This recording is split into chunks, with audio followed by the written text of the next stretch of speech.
Transmite en su canal de frecuencia modulada estereofónica multiplex La Voz Radio, desde New Haven, Connecticut, al mundo.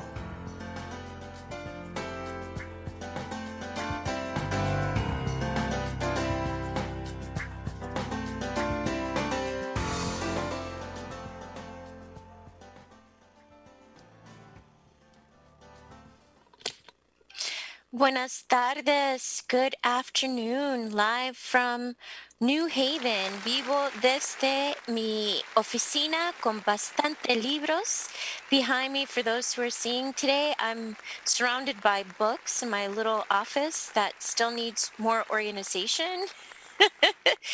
And today's topic, what a pleasure to have Brooke Thomas, the founder of Liberated Being.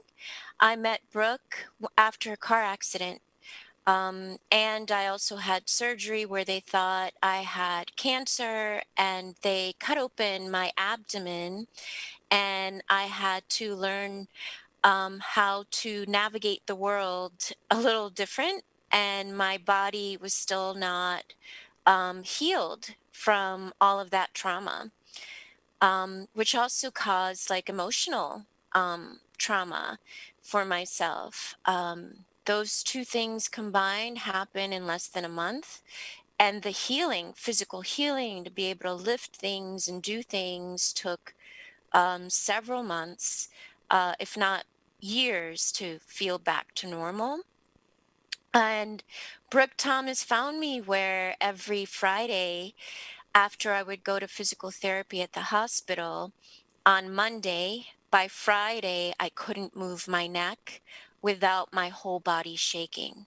I couldn't lift my hands to go to the steering wheel without my whole body shaking. I couldn't lift my right leg to get into the car without extreme pain and barely being able to lift it that level.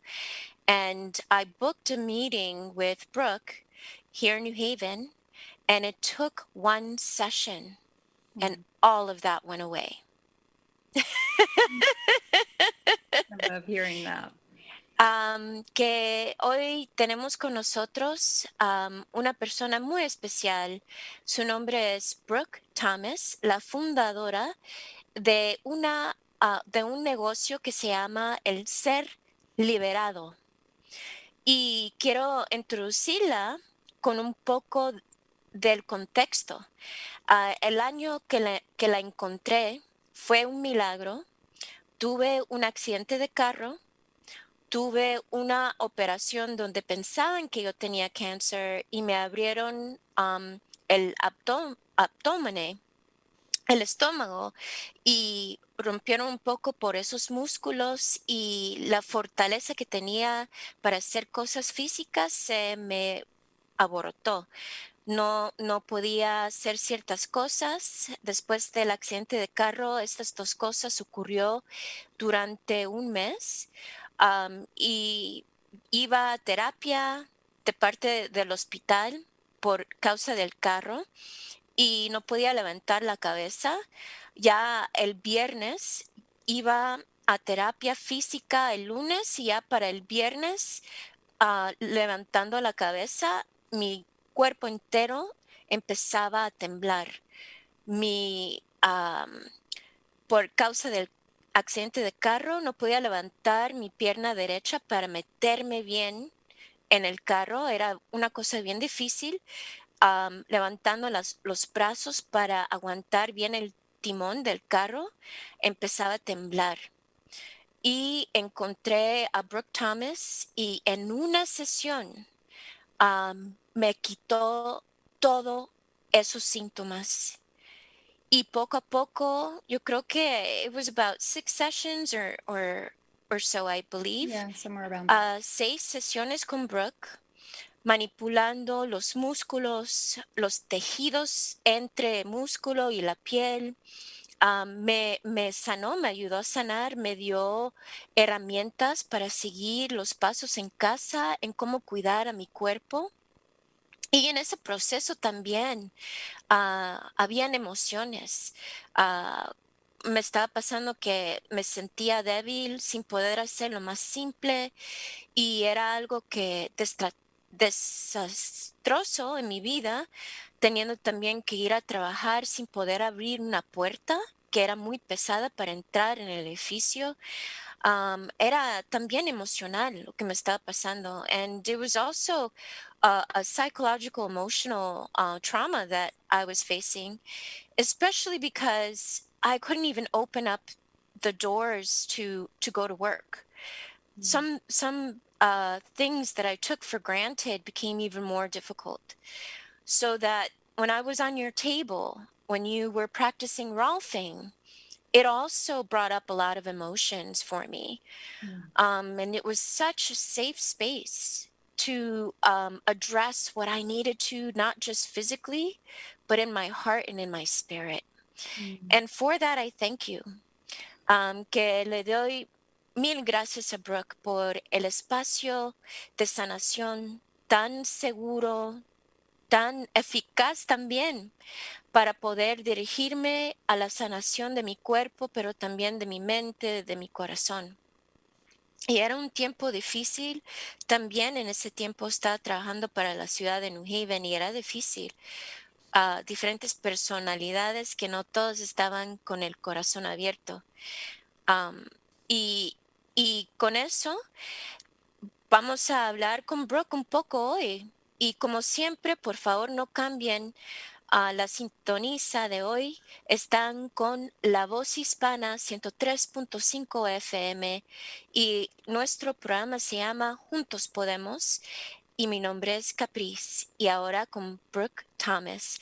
And so do not turn that dial when you hear Spanish because, as always, our show, Together We Can, it is bilingual. And what a pleasure to have you here, Brooke. Welcome. Oh, thank you so much for having me, and thanks for sharing that story. That was really touching.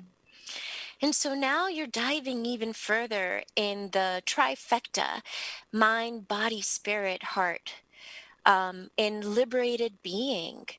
Can you share a little bit about the framework of liberated being? Si puedes hablar un poco sobre tu nuevo negocio que dando seguimiento a Rolfing, ahora estás trabajando no solamente con el cuerpo directamente, pero también con la mente y el corazón, espíritu del ser humano.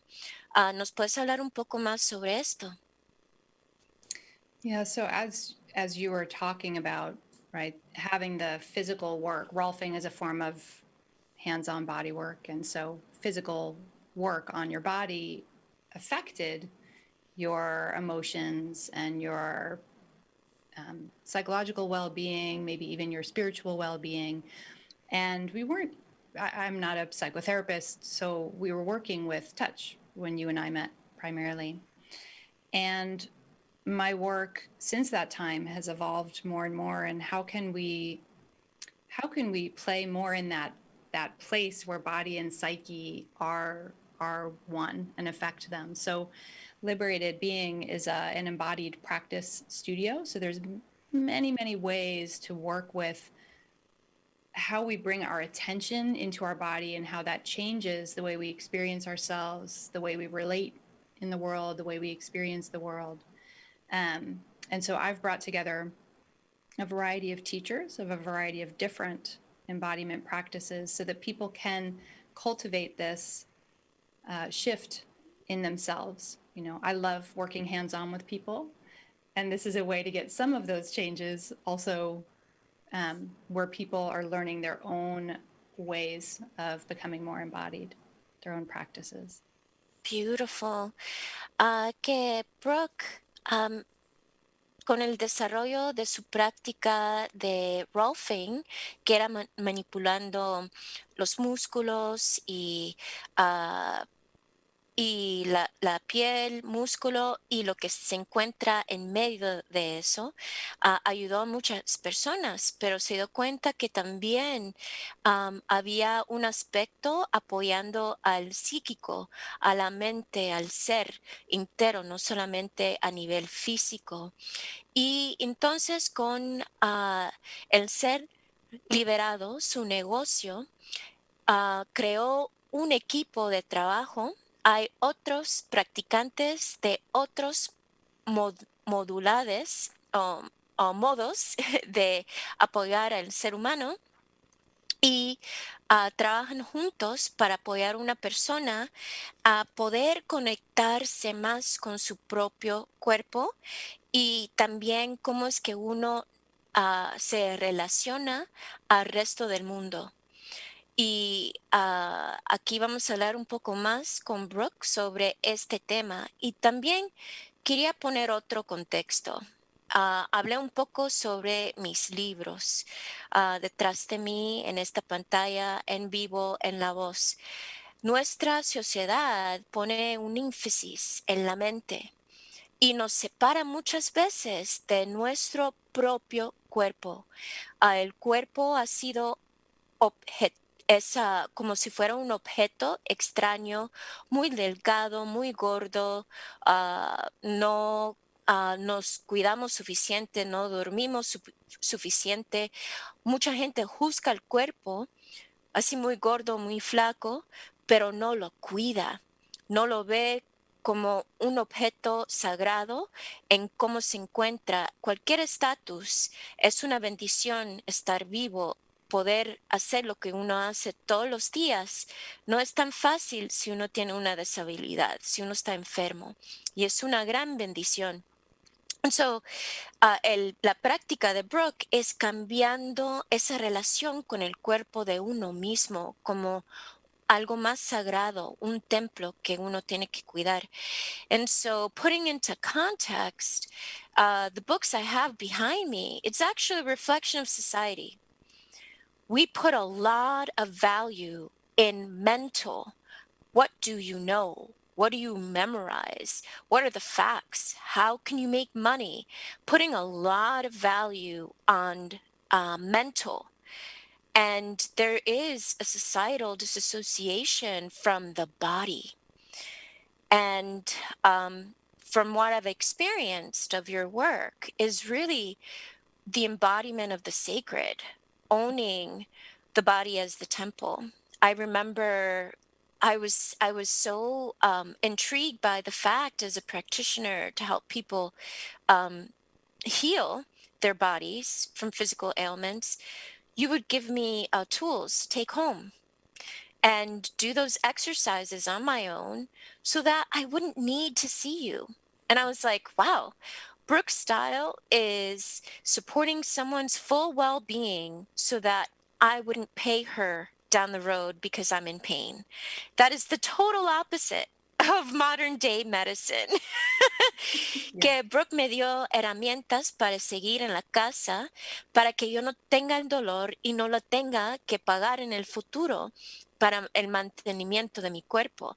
Me daba consejos y herramientas para seguir en la casa, que es completamente lo opuesto de lo que sabemos de medicina moderna. And so today we're going to learn from you some tools. And thank you for saying yes to this around processing grief. So, for those who are listening, we'll talk a little bit about tools and advice that Brooke has around processing grief. And today is Martin Luther King Day. In those times, I've had the fortune of watching One Night in Miami last night, which is on Amazon Prime, and then Muhammad Ali's boxing movie with Will Smith the night before. And there was so much violence in those times, and it took a lot of heroes, and Martin Luther King is one of them. And there were everyday heroes showing up for work, taking the bus, trying to feed their families, showing up with love in a time where racism was front and center in society. And now we're seeing it isn't of the past. It's still very much present in our current lives. And for some people, grieving is also, they had a misunderstanding of what the United States was, the reality for so many. and they're grieving the loss of what they thought this country was about: freedom and liberty and respecting democracy, and seeing that not everyone has held to that belief. And that truth has people grieving. So, how appropriate to have you on our show today, because also Martin Luther King, he spoke of, his words were, his actions were impassioned by supporting the liberation of all humans, the true liberation from. He pushed hard for health care access for everyone. The civil rights movement was embedded in access to healthcare for all. He also talked of the spirit. So the body was there, present, centered in his message, and spirit. He called on the highest and best version of ourselves to coexist together. And there is the economic aspect. People need to be able to afford to live quality lives. And his messages had way more than what I could do service to, but I felt having you in today's show, also marking Martin Luther King and supporting us in our, each of us in our liberation, because only we can do our own work. So I'm not going to talk much. I'm going to translate everything else you share from this point on. No voy a hablar más porque quiero poder dar la oportunidad de que Brooke comparte su sabiduría con nosotros, pero hoy también es un día bien importante, es la celebración de Martin Luther King, un héroe para la liberación del ser humano.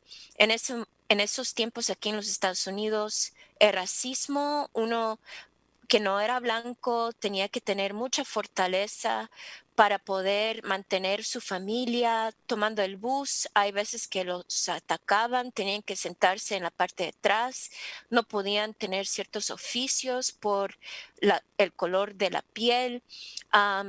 Y mucha violencia contra personas nomás por color de la piel. Y muchos pensaron aquí en este país que era cosa del pasado, pero todavía sigue presente, especialmente a un nivel simbólico con lo que ocurrió recién en la Casa Blanca, ahí con los congresistas. Gente racista querían votar de un solo el gobierno democrático de este país. Y hay personas que pensaron de que este país era muy diferente de lo que es, y también tienen un duelo en poner a dormir esa ilusión que este país era de una democracia y todos tenían los mismos valores de comportarse bien con todas las razas, y uno que no es blanco sabe que así no es. Y también hay mucho duelo por muchas personas que han tenido que ver sus seres queridos morirse por el virus COVID, y de ahí la vida nomás. Yo personally also I've had to go to 2 funerals in the last 6 months as well. And COVID has also caused another layer of grief. Grief, the life that we know is no longer that life. Grief of separation from loved ones because of trying to protect them from the virus or the distance, and you can't get to them safely without fear of going to the airport. Or so there's a lot of grief as a collective, que el mundo estamos pasando por un tiempo de mucho duelo juntos por una cantidad de variedad de razones. Y vamos a escuchar un poco más de Brooke. So Brooke, this is thank you for sharing your wisdom with us. Oh, happy to, as much as I can. I actually think grief, one of the things that's brilliant about the way that we experience grief is that it breaks so much of the conditioning of our culture, right? Our culture is, what's the pill I can take to make it better? How can I spiff myself up basically a lot of different ways of how do I get over it and then be more either back to normal or more productive or more bright and shiny. That's so much of what we all are conditioned to in the United States. And grief doesn't allow for any of that. We can't just improve ourselves out of grief or strive and achieve our way out of grief. Grief is an absolute full stop.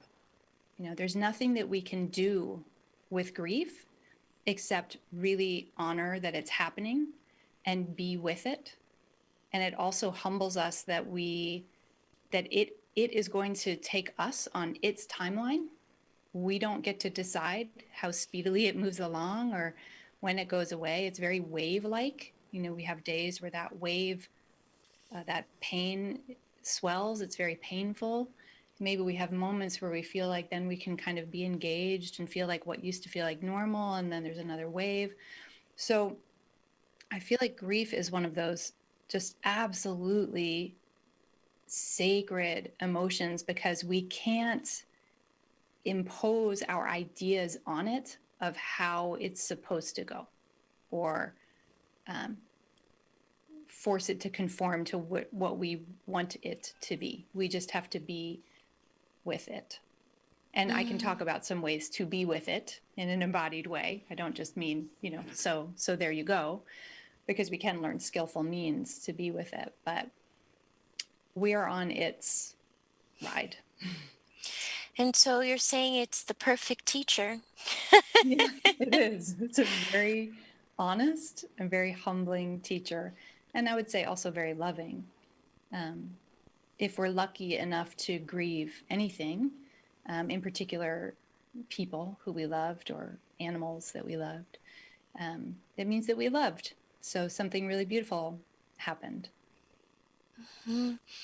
Brooke dice de que el duelo es una experiencia humana que en verdad es una experiencia sagrada que nos devuelve a nuestro hogar. En la sociedad que vivimos hoy en día hay muchos valores que no van de acuerdo con el espíritu y cuerpo y mente, no es lo más saludable para uno. Y uno puede desviarse de ser centrado como un ser humano con alma, cuerpo y espíritu, y el duelo nos devuelve a nuestra casa. Es decir, con el duelo uno no puede tomarse una pastilla para de repente sobrepasar el duelo. No hay una pastilla mágica, no hay una herramienta que uno puede decir, ok, para el día de mañana me curé del duelo. El duelo requiere un proceso que tiene su propio tiempo, exige su propio tiempo. Uno no puede exigirle al duelo a la hora que uno quiere terminar el proceso de sanarse del duelo, que en este momento está ayudando a la humanidad a tener esa experiencia que requiere absolutamente honrar el proceso del duelo, que uno tiene que parar todo lo demás para poner caso a lo que el espíritu, el cuerpo, el corazón de uno le está diciendo. Y hoy vamos a hablar un poco cómo poder estar en acompañamiento con el duelo. Y el duelo viene como una onda del mar, sube y baja, y uno nomás tiene que estar presente. Y vamos a hablar un poco sobre esto. Y Brooke dice de que es algo también una bendición tener el duelo a su lado, porque eso quiere decir que en esta vida uno ha amado. En poder tener la oportunidad de amar a un ser o un animal mascota de la familia, el duelo quiere decir de que uno tuvo esa bendición de poder amar a otro ser. Yes, and so you spoke of the tools of how to sit with grief. Mhm. Yeah. Yeah, I mean, I think the first and most powerful lesson grief has for us is that it is this stop, that it is calling us to stop and to attend to it. Because what we will do is we will try to get away from the sensation of grief. And I wish I could remember where I heard this, but I heard somebody say that addiction was a symptom of under grieving something. And that addiction can be to drugs or alcohol, but it can be to work, it can be to pornography, it can be to sugar, to be to television, but it's this way of getting away from the very dense and heavy sensation of grief. So the first step for working with grief, it sounds so simple that to our minds it's like, well, that couldn't possibly be useful. But I invite people who are listening to try this or to try it on your own at some quiet moment in your day. And it's just very simply putting your hand on your heart, which is just a way of bringing your attention into your body and slowing yourself down, marking that you're taking a moment, basically. Let yourself feel what is there, what's in your body, but in particular in your heart. And really try this because it sounds corny, but it has an effect. And then say the word hi. Just the word hi. As if we're bringing our awareness to the body and to the grief in the body in this friendly, loving attention. And I don't mean, hi, tell me everything or anything like that. It's a very simple hi. In the same way that you would meet a friend who you knew was going through a hard time. Maybe it was the first time you're seeing them after a hard time. And what would you do? You would be, best case scenario, very present with them. Hi, how are you doing? There would be touch of some kind in a world when we get to do that again, right? There would be a touch on the shoulder. There would be a hug. There would be hi. So we can start by doing that for ourselves, and that allowing ourselves to acknowledge that that's there already is a huge part of digesting grief. And we're going to go into a commercial break shortly, but I'll translate into Spanish, and we'll be back with more with Brooke Thomas for the net. We'll have a commercial break at 3:30 and 5-minute break.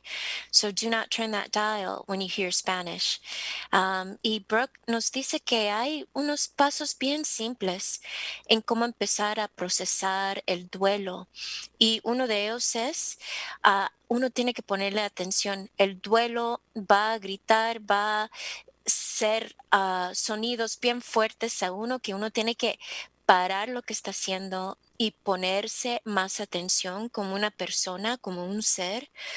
Mucha gente trata de huirse del duelo, y en verdad el duelo necesita atención. Y, por ejemplo, las adicciones es una manera que el ser humano trata de evadir, sentir lo que es necesario para mover fuera del cuerpo el duelo.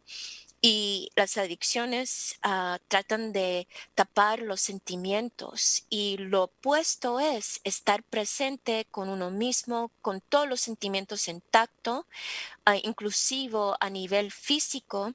Y hay un paso bien simple: ponerse el corazón, la mano sobre el corazón y sentir su cuerpo en ese momento, estar presente y decir una palabra tan simple como hola, aquí estoy. Y vamos a regresar con Brooke. Y en este momento, en estos próximos 5 minutos, pongan su mano sobre su corazón y saluden a su mismo, a su persona. Y de ahí seguiremos con Brooke. We'll be right back.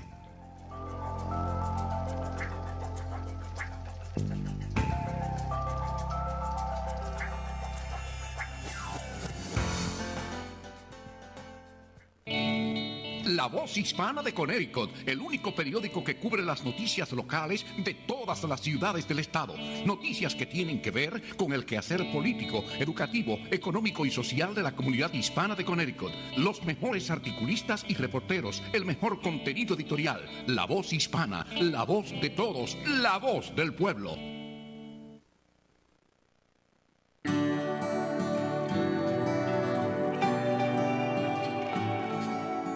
Identifican a la orquídea más fea del mundo en 2020. Este es tu mundo verde. Las orquídeas suelen ser hermosas, delicadas y coloridas, pero la orquídea Gastrodia agnicellus podría hacerte cambiar de opinión. Esta nueva especie fue descubierta en Madagascar por investigadores del Real Jardín Botánico de Kew. La extraña orquídea no tiene hojas, crece a partir de un tallo lanudo y tuberoso.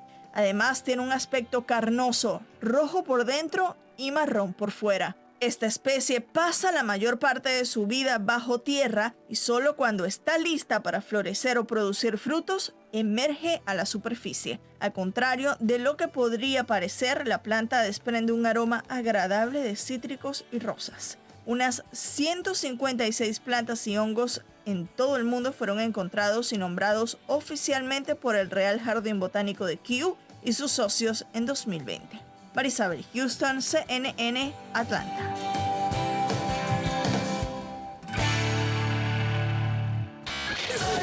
WNHH 103.5. La Voz Hispana de Connecticut.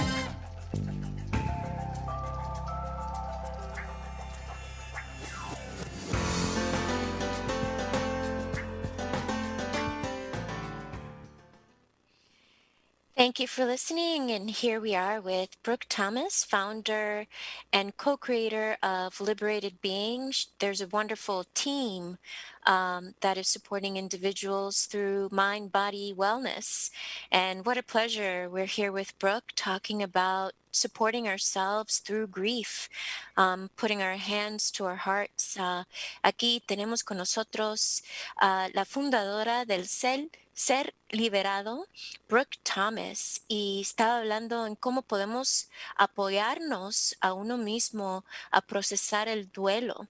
Y nos dio un ejercicio bien simple por el momento, tomando el tiempo necesario para estar presente con uno mismo, poniendo la mano sobre el pecho, el corazón y decir, aquí estoy.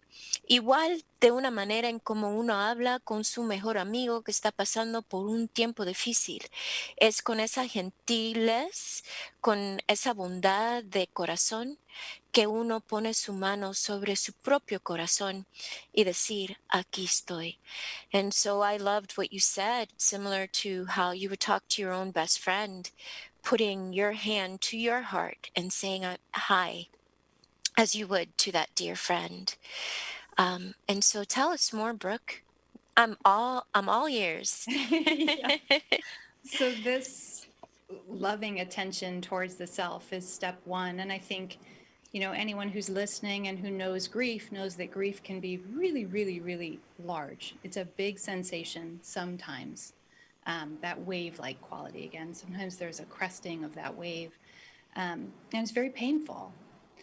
And so the other thing that we want to do, in addition to awareness here in the body to the heart, we also want to make sure that we can orient in the environment that we're currently in so that our nervous system knows that this moment, even though we're feeling these big painful feelings, and we're not trying to make them go away, because that's another thing I really want to emphasize. Nothing I'm saying is how do I make grief go away? Because the only thing we can do with grief is let it exist. We can't make it go away. But we can be with it, and that is more like a metabolizing, digesting of the grief quality. So as we want to be able to be with the grief, we also need to be with the moment so that our nervous system understands on a practical, tangible level that this person, this body, the one that we each are, is safe right now, that this is a safe moment. Now, if I'm running to catch a bus, my nervous system isn't going to feel safe. If I'm hopping out of the way of a bus, I'm really not going to feel safe. So those wouldn't be the moments we would do these practices. We would do these practices in a safe moment. We're sitting in our home, we're sitting in the room, that we have an opportunity for quiet and downtime. And so yeah, I can guide through, how do we connect presence both to the heart, the body, the feeling of grief, and orient to the environment as well. Great. And so I'll translate fairly quickly and love to get to that part as well. Brooke nos dice de que es importante no hacer aunque parece simple, no hacer estos pasos cuando uno está en medio de sus carreras, tratando de alcanzar el bus o está en medio de diferentes oficios, y debe de ser este proceso en un momento de calma, en un espacio seguro, por ejemplo, en la casa, con silencio, y el duelo duele. Es una emoción que para muchas personas es bien grande, y por eso en procesar el duelo es saber cómo apoyar en procesar, digestionar el duelo. No es algo que uno puede curar o poner en una caja y tirarlo. Es algo que uno tiene que estar presente, sentarse con el duelo, y eso es la manera de poder manejar el duelo, y tiene su propio tiempo cuando uno ya no tiene que existir tan directamente con la presencia del duelo, pero hay un tiempo en el principio que eso es lo que se requiere, la presencia de uno. El sistema nervioso de uno también es impactado, y es bien importante ser gentil con uno mismo en procesar el duelo. Yeah, so there's sometimes it helps to know what are these things we're talking about. There's a process, part of our unconscious self in our nervous system, called nocioception, which is basically this is happening completely below the level of our conscious awareness, where our nervous system is putting out its spidey senses to detect, is this a safe moment or is there any threat here? And it's just designed to tell us, hey, the neighbor's dog is out of the yard and running towards you, right? That would be nocioception acting appropriately. Something's off in the environment. But sometimes our nocioception can get confused, especially when we're feeling a big emotional sensation like grief. And it starts setting off these alarm bells to the nervous system: threat, threat, threat, threat, threat. And then we just keep kind of amping up. And that's when we can't digest the grief, because we're in sort of threat mode. So what we want to do is to feed that part of our system, that nocioception, almost like we're giving it nourishing food, of letting it know that this is a safe moment and we happen to be experiencing something painful emotionally, like grief. So those who are listening can go through this practice when I guide it, and then when you translate and guide it as well. And notice for yourselves, do you notice a difference in the quality of how you feel in yourself? So we work with 3 senses, and we'll start with vision. So wherever you are listening to this or watching this, if you are, taking a moment to just slowly look around your environment, and you can internally to yourself just say the phrase, "This is what I'm able to see right now." Y ahora Brooke nos va a tomar compartiendo más pasos en cómo poder procesar el duelo, y es importante reconocer que a nivel subconsciente hay el sistema nervioso nocioception, y que está tomando en cuenta signos alrededor de uno, si uno está con la presencia de riesgo, o si uno está en un sitio seguro. Y si, por ejemplo, el perro del vecino anda suelto, el cuerpo, el sistema nervioso va a tener todos los señales de que hay riesgo. Y eso nos nos pone alterados. Y la subconsciencia, nosotros podemos en una manera intencional darle de comer lo opuesto de los señales de riesgo, es decir, que uno está seguro. Y para poder procesar el duelo, la- a nivel subconsciente, tiene que saber que no hay riesgo, que uno está sano y salvo. Y en ese momento, con la mano en el corazón, presentar, estar presente si uno se siente diferente, con la mano en el corazón diciendo, aquí estoy. Y vamos a trabajar con los tres sentidos. El primero es visión. Am, Uno tiene que empezar y ver a su alrededor, am, y ver si uno está seguro o no. Yes, and so you were stating, looking at our surroundings with one of the three senses, vision. Yeah, and really letting ourselves slow down and drink that in, right? Because I can be like, oh, I see the computer and a lamp. But if we really drink in, and another phrase that we can say, dropping into the body, this is what this moment looks like. So that our nervous system's getting direct, tangible information. This is a safe moment where I am safe to feel what I'm feeling, in this case, grief. Que viendo a su alrededor con la mano sobre el corazón, de ahí diciendo las siguientes palabras. En este momento estoy presente y mirando a mi alrededor. Esto es lo que yo estoy notando. No ver de un solo muy rápido lo que está en el cuarto, pero en verdad tomando su tiempo en anotar a dónde está la computadora, a dónde está la ventana, tomando su tiempo, notando a dónde uno está y diciendo, aquí estoy presente y aquí estoy segura. Yeah.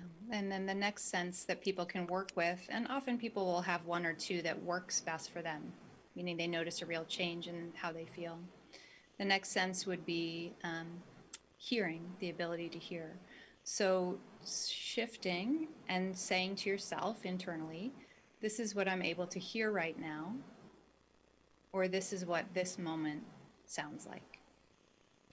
Y de ahí vamos a enfocarnos en el sentido de poder escuchar y de ahí anotar, en este momento estoy presente y estoy escuchando tal cosa y anotando lo que uno está escuchando. Yeah, and really picking out different almost tracks in the sound, right? I can hear the quiet of this room. I can hear the traffic on the street. I can hear the heat coming through the vents. So if we slow down, we're really drinking that in and just noticing, does that give your body a sense of a little more capacity to be with what you're feeling?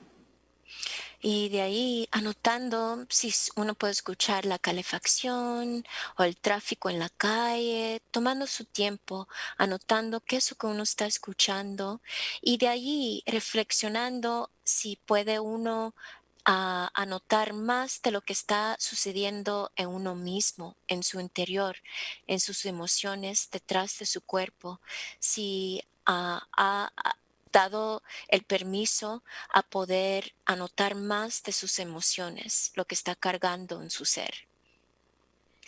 Yeah, and then the third sense that we work with, the cue is this is what I'm able to feel right now, but it's important for people to know that that doesn't mean emotions or sensations in the body.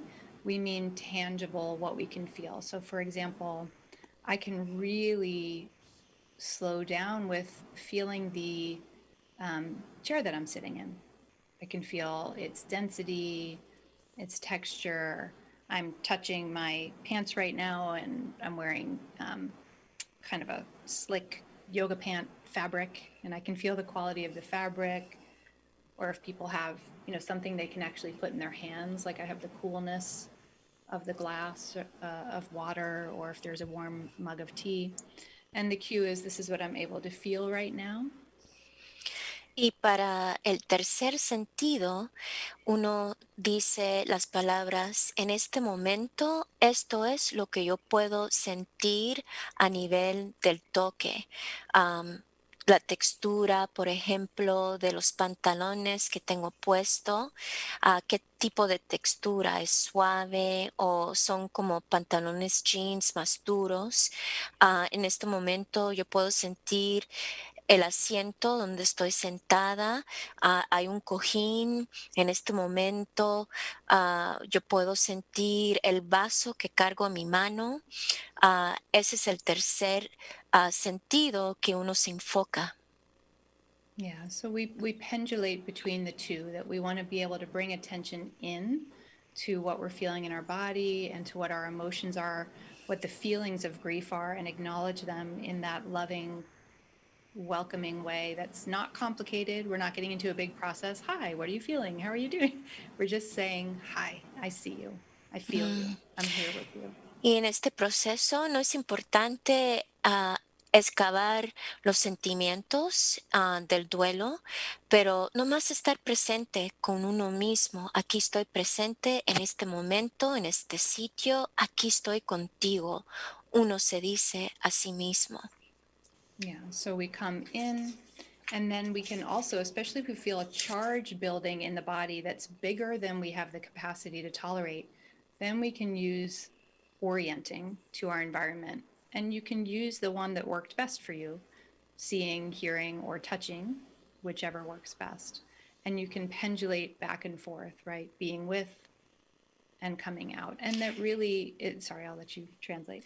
Y es como un baile, un enfoque a nivel interior y un enfoque a nivel exterior. Aquí estoy presente en este cuarto, aquí toco, puedo sentir este objeto y de ahí aquí yo estoy presente con mí misma, especialmente en el momento donde hay una onda bien grande de sentimiento, poder regresar, orientarse de nuevo con la presencia a donde uno está en ese momento físicamente. Entonces, el enfoque cambia, un baile entre el enfoque entre uno mismo y a nivel exterior. Yeah, so this going back and forth, you can think of it, this way of metabolizing grief, a little bit like thaw, that when we come into the environment and really deeply acknowledge on that unconscious layer our safety, and then bring our attention to what we're feeling, that it creates the conditions for almost like a thaw, that the grief can move. So the other thing to expect is that this isn't a self-perfection technique, or it's not like taking a drug where we make something go away. It is allowing the trapped emotion to move. So there might be tears, there might be sounds that you want to make. There might be movements that you spontaneously need to do, that you can't just sit still. You need to get up and even, shake or pace or go for a walk, or so that you're following the body's lead, but that what you can expect is that there will be some thaw, that the grief starts to move as opposed to stop it. It's like permission for it to move. Great. Que estos ejercicios y palabras, estar presente con uno mismo y presente a su alrededor, es ayudando al cuerpo digestar, procesar los sentimientos, dándole a su persona permiso a poder procesar los sentimientos que muchas veces pueden estar como congelados, atrapados en el cuerpo, y esto es como hielo para derretir ese hielo del cuerpo, para dejar movimiento a que procese los sentimientos del duelo. Eso es más el proceso en poder manejar el duelo, es como el proceso de el hielo derritiéndose. Y de ahí hay que escuchar a su cuerpo. Su cuerpo le va a decir si necesita gritar, si necesita llorar, si necesita moverse, no se puede quedar ahí sentada. El cuerpo le dice a uno, es el momento para ir a caminar. Hay diferentes maneras que uno puede procesar el duelo, pero escuchando la inteligencia de su cuerpo. Yeah. Yeah, so I'm curious if you have any questions. I know that you're holding the interview, but if you have any questions about the experience of that, and for those who are listening, to just check in with just the teensy bit that we did. Does it create any shift in state of being? And so I loved what you said around the description that this is more of a thawing, the process more of the thawing and allowing then the grief to flow through the body. It really resonated. And for empaths, there are people that I know who are very intuitive. They feel a lot, and grief could be very overwhelming. Yeah. Once you let grief in, you may actually not only be processing your own grief, but the collective grief that's happening. And so it could be very like the network. The nervous system network is so like it's overwhelming. And what you said was really then our job isn't to hone in on where's this grief coming from, what's going on. Our job is just be present, to really allow for ourselves to catch up with our breath, to just be present in our bodies. And grief does the rest. Yeah. And so for the folks who are very empathic, I think it really is to really just focus on being present and let the body's intelligence tell you what you need. So a question that I have, can you share a little bit more of, it's so interesting. I've hadn't been introduced to this until this past week, like a full body migraine. Can you share a little bit about that, and how to process that? Like why would someone have that full body migraine, and how to process that? And so what I mean by that is where you have a migraine, and most folks now in modern day with all of the stress know what migraines feel like. But then it's a full body migraine where you literally feel your whole body tense, and it's solid. It feels heavy. There's pain, and it feels like it's the headache migraine pain, but it actually is in your body. It could be along your neck, your shoulders, your lower back. Like it's all just flaring at the same time. It could sound debilitating. But when you said around the nervous system, feeling this is not safe, it's like all your nerves are like, this doesn't feel safe. So what's the first step to take it down a notch? So I'm glad I brought up nociception. In a case like that, first, and I'll also just say I have one kind of lens, right? So there can be other things going on with hormones or food allergies or medical things that I don't have expertise in. But with my lens, oftentimes this is an example of the nociception, the ability to detect threat way below the level of our conscious mind, has nothing to do with the information our conscious mind is processing, that the body is over responding to threat. Oftentimes, it's being carried forward from an earlier time in our life, something that didn't get metabolized, that charge didn't get thawed, or in our ancestors' lives as well. We also carry forward the charges in their bodies that didn't get resolved.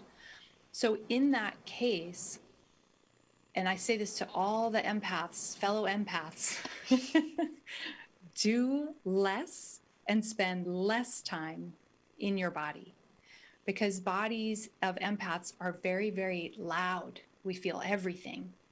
And we don't want to, if we just dive into all that sensation, we'll perceive more threat and it gets louder and we feel worse.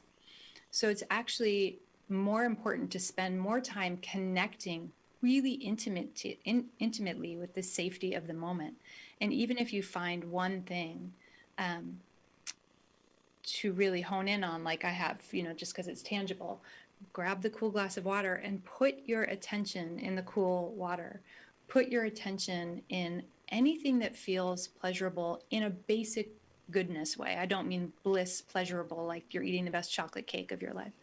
Just the basic isness of the moment. And it really helps the nervous system to start to make that shift of, okay, I don't have to be perceiving or responding to threat right now.